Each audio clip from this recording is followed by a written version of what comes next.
Transferring in and out of bed and getting up from a chair are movements the residents may do several times a day, especially if you are practicing it with them as part of the restorative care program.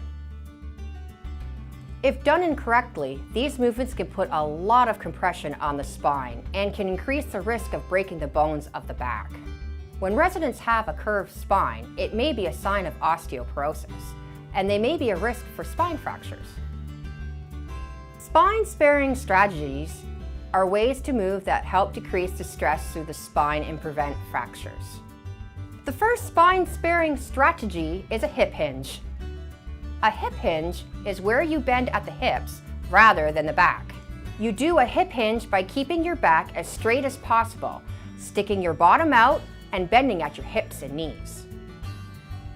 Sometimes putting your hands on your hips helps to remind you where to bend. But remember, put your hands on your hips, not your waist. Your hips are where pants crease when you lift one leg up or where your leg meets your pelvis. You can encourage residents to use a hip hinge when practicing standing up or sitting down or when doing a squat exercise. The next spine-sparing strategy is a log roll. You can practice a log roll with residents when you are working on bed mobility. Sitting up straight from lying down on your back puts a lot of compression through the spine.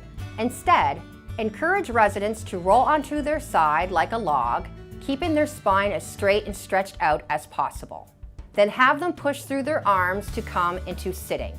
Once they are sitting at the edge of the bed, you can also practice a sit to stand with a hip hinge to come into standing. Another spine-sparing strategy is a step to turn. You can work on a step to turn with residents anytime they need to move something from one place to another. Rotating your spine with your feet planted puts a lot of compression through the spine.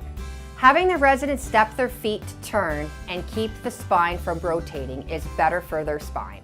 For example, if a resident was going to get a shirt out of their closet and place it on their bed, you could encourage them to step with their feet rather than rotate through their spine. You can also practice these spine-sparing strategies throughout your workday. It will help keep your back safe too. For more information, visit osteoporosis.ca.